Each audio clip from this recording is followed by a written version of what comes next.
भाई इस वीडियो को भगाना नहीं, बहुत मुश्किल से ऐसी वीडियो मिलती है, इसको पूरा देखना और शेयर कर देना। याद रखिए, आप मुसलमानों की भीड़ में शामिल हो या ना हो, लेकिन अगर आपका अकीदा यहां है तो जन्नत आपको भी मिलेगी।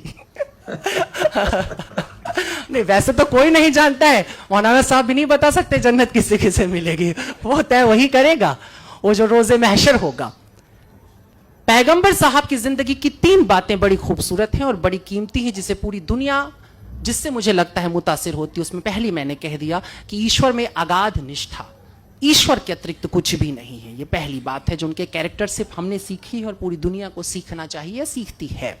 मैं कई बार कहता हूं कि भारत में जिस देवता की हम अब पूजा करते हैं, दरअसल वो इस्लामिक गॉड है। उस ईश्वर को भी कहीं ना कहीं से हमने इस्लाम से सीखा है। वो गॉड वैदिक नहीं है, अभी कुछ अलग है। हम मूर्तियां बना के रखते हैं, बात अलग है, लेकिन वो मूर्तियां कुछ ऐसे से हजी कहता है, यहां तो हर घर में एक काबा होता है। हम उसी तरह से अब दुनिया को देख रहे हैं। हमारे पास एक ईश्वर है जो सजा भी देगा और हमें जजा भी देगा, जजा भी देगा, उससे फैज भी मिलना है, सब होना है। तो एक चीज है ईश्वर के प्रति 100% आस्था, और दूसरी बात जो उनसे सीखने जैसी है, मुझे लगता है कि अरब की उस जिस जगह की अभी आप चर्चा कर, बहुत अच्छी बात थी कि आपने सबसे पहले औरतों की दुर्दशा पे बात की थी। मैंने इस बात को कई बार कहा है कि यूं तो मेरा शादी ब्याह से सख्त विरोध है, मुझे लगता है ये दुनिया की सबसे ही बकवास परंपरा है, इसे खत्म हो जाना चाहिए। लेकिन फिर भी अगर कभी मेरा दिमाग फिर जाए और मुझे सचमुच शादी ब्याह करने की नौबत आ जाए, तो मैं हमेशा निकाह चुनूंगा, क्योंकि बड़ा खूबसूरत है। हिंदू क्या बड़ा झमेला है, वो एक साथ घुमा देते हैं आंख के चारों तरफ, 7 जन्म के लिए एक आदमी के साथ आपको बांध देते हैं, बड़ी मुसीबत है, छूट नहीं सकते। जहन्नुम हो जाए जिंदगी, लेकिन रहना वही है तुमको। ईसाई लोग भी हाथ पकड़ कहते हैं टिल डेथ, मरने तक हम साथ साथ रहेंगे। देखो ये सुनने में बड़ा अच्छा लगता है, जीने में बड़ा मुश्किल है। कई बार एकदम से मन बदल जाता है। उदय जी एकदम चाव से सुन रहे हैं इस बात को। लेकिन ऐसा है, पर इस्लाम बड़ा क्लियर है, और उसके क्लियर होने की वजह थी, बहुत जरूरी था, क्योंकि औरतों की स्थिति बहुत खराब थी। तो सबसे पहले औरतों के हक में जो बात होती है वो हमको 1450 साल की रवायत के, आज के समय से मत सोचो, उस जमाने के मॉडर्निज्म पे जाओ, उस जमाने के मॉडर्न थॉट के ऊपर जाओ कि किस तरीके से पैगंबर साहब ने औरतों को उनका हक दिया और कहा कि नहीं, शादी होगी तो औरत तय करेगी। तय करेगी माने वो कबूल है बोलेगी तो कबूल, नहीं बोलेगी तो नहीं। और अगर कबूल है, वो कहती है, तो ये भी वो तय करेगी कि ये कितनी इंश्योर्ड होने वाली है शादी। वो मेहर की जो रकम, अभी तो सुनते कई जगहों पे 750 रुपए में निपट जाता है, और वो भी पहले ही दिन माफ करा लिया जाता है।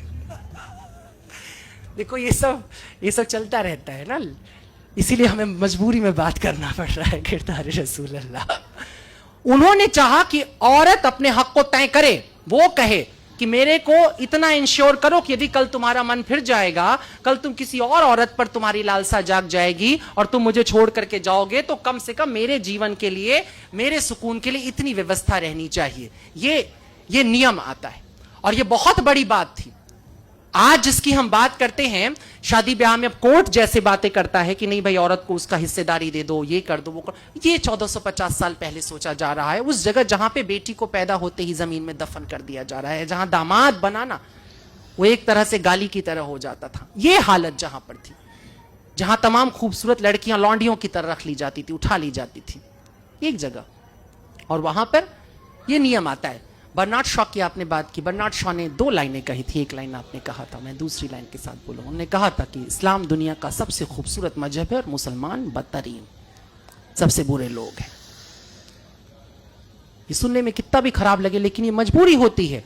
स्टेटस के साथ तुम्हें काउंट किया जाता है। तुम दावा करते हो कि तुम्हारे पास बेहतरीन सबसे बड़ा ज्ञान है, दुनिया का सबसे बड़ा ज्ञान तुम्हारे पास है, और अगर तुम उसके बाद जरा भी ओछी हरकत करते हो तो तुम सबसे पहले काउंट किए जाओगे, क्योंकि तुमने कलमा पढ़ा है, तुमने कहा है कि मैं नहीं मानूंगा किसी और को सिवाय अल्लाह के, मैं झुका रहूंगा उसकी बारगाह में, और जो झुका है अल्लाह की बारगाह में, उसके सामने जो सिजदे में पड़ा हुआ है, क्या तुम्हें लगता है कि वो इंसान कोई गुनाह करने निकलेगा, किसी का कत्ल करेगा, किसी को परेशान करेगा?